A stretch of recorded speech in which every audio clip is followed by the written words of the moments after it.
กับสบายดีพ่อแม่พี่น้องสบายดีป่าลุงทุกท่านเด้อพี่น้องจ้า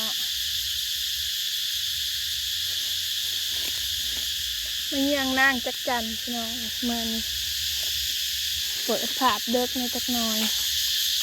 นี่ใจก็ตัวนี้ก็ท่านได้ออกจะบอก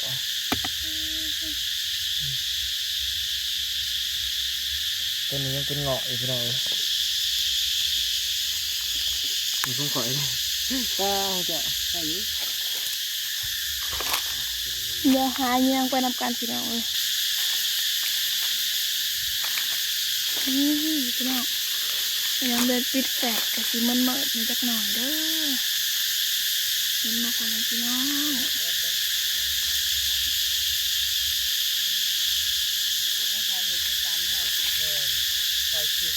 นางจักจันพี่น้องเลยได้บ่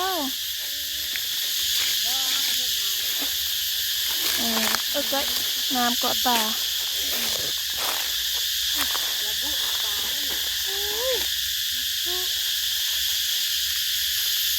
เก่งแท้หมุนตาไปยุก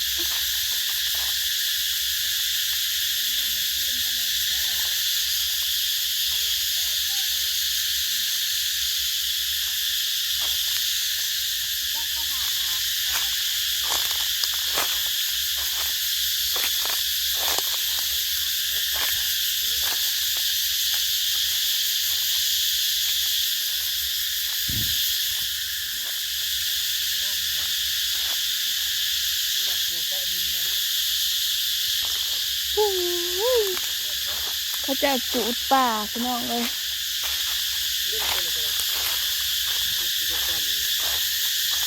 แค่ตัวหนึ่งมันตัวเดียวนี่เขาจะจูดป่า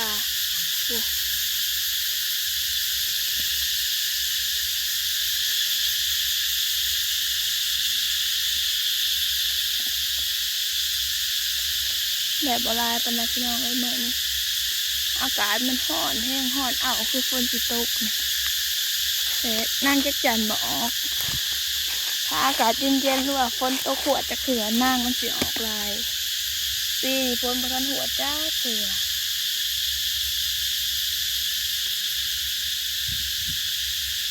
ปีนี้ฝนประทันหัวจะเขือแต่หอดย่ามมาดูมันก็เลยออกพี่น้องเลย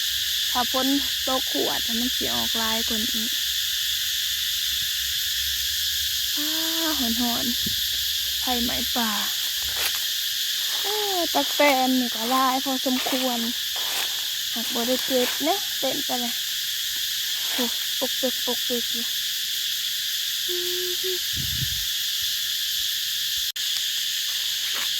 ตัวนี้อยู่ต่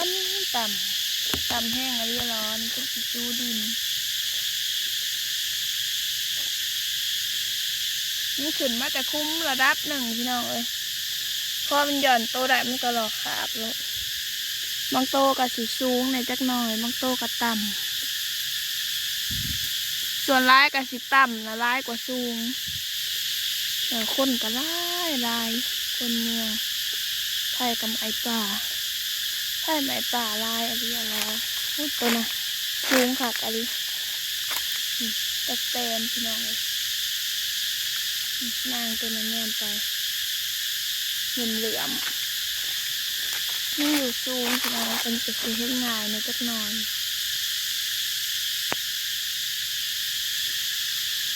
เมื่อคืนนี้จนว่างานสิบ่ได้ปวดขาแห้งกลางเว้นก็หลอดซื้อจักจันแต่ว่าบริถ่ายขีดตอนหลอดซื้อจักจันแล้วไปเราค้ายจักจันพี่น้องเลยจนบ่าย2 โมงจะได้กินข้าวเช้าก็ไปปั่นเพื่อนอันพอถาบอยเพื่อนหาเงินนะพี่น้องเพื่อสิได้พี่น้องเลย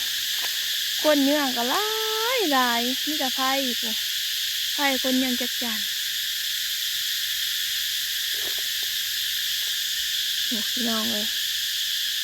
นี่จะไพ่คนยังจักจันทั้งคนยังจักจันทั้งไพ่ไหมป่าสนั่นวันวายอยู่อีกกระถึกเม็ดน้อง ภายในป่าเดียวลอยเมื่อนี่ก็มากัน6 คนอีกคือเก่าพี่น้องเลยจ้ามวยบ่าวควันแม่น้องเดือนพอน้องเดือนเนาะแล้วก็หน้าบ่าวของพอน้องเดือนมาแล้วก็หากันบ่เห็นพี่น้องเลยเสียอีกแล้วลงทางลงหมู่ไปใครไปมันอีก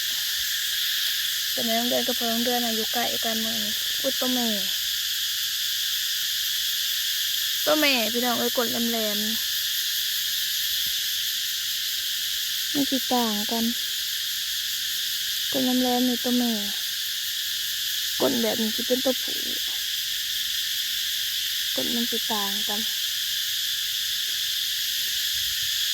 เจมจะจันห้องสนั่นตายอยู่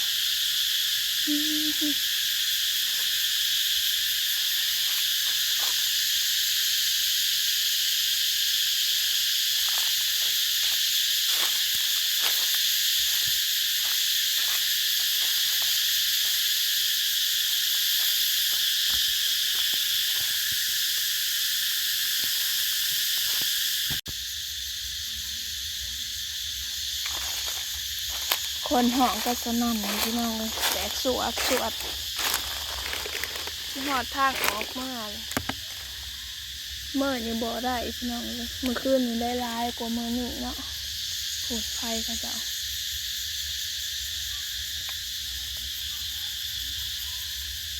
โหดไฟโซลาร์เซลล์ก็มีไฟแต่สวดโหดข้างหน้า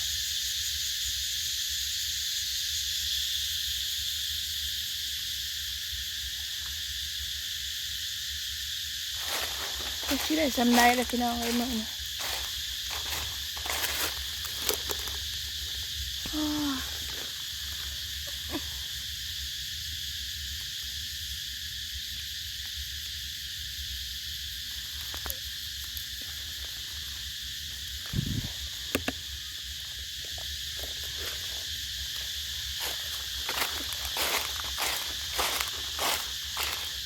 สิออกเมื่อไรเมื่อนี้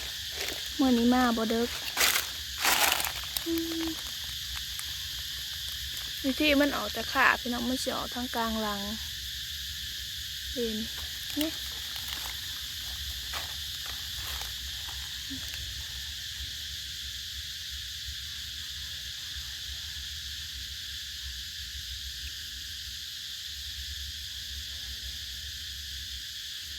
กล่องบ่ค่อยซุ่มพี่น้อง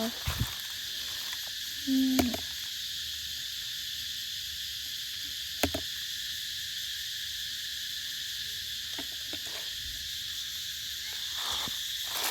วนี้แคมทางเลย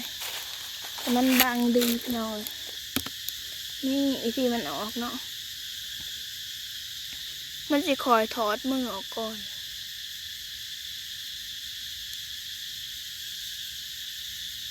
กล่องบ่ซูมพี่น้องเฮ้อ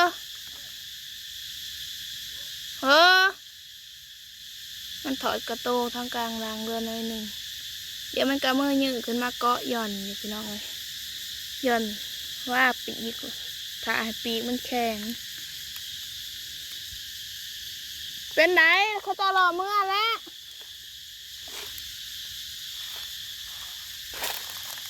หมอเพ่งเขาลอกออกแล้ว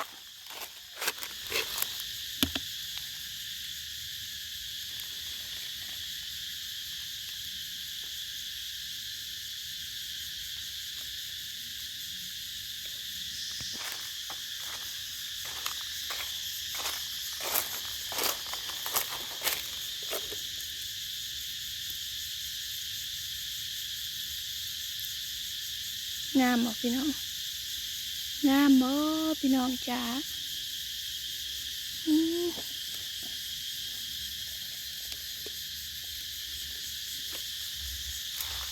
จิกเอาปีกมาลงใส่น้ำไว้ยันปีกมันแข็ง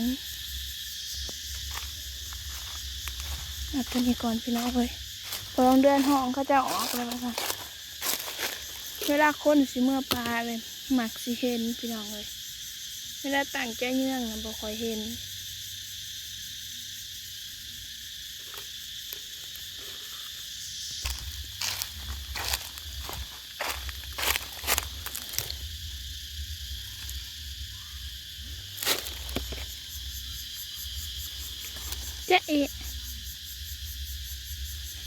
หากระแตกำลังถอดโต้แต่บ่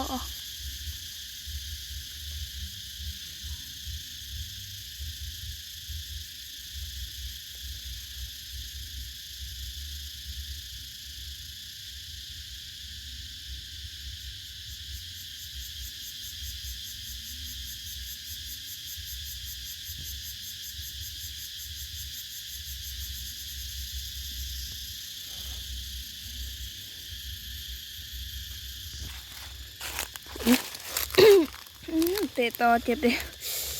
ขึ้นซื้อเรื่องอันนางแมงจักจันพี่น้องเป็นอีหยังที่แสบที่สุดเลย มันสิอ่อน มันสิอ่อนมันสินมแข็งมันก็สิมันหอมทั้งแสบทั้งมันพี่น้องเลย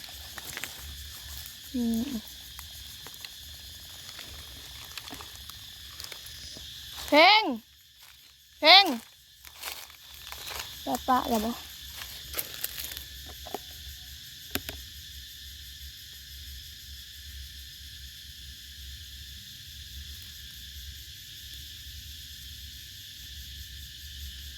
พัวไปปะแล้วพี่น้องเลยห้องห้ากับมิดคิรี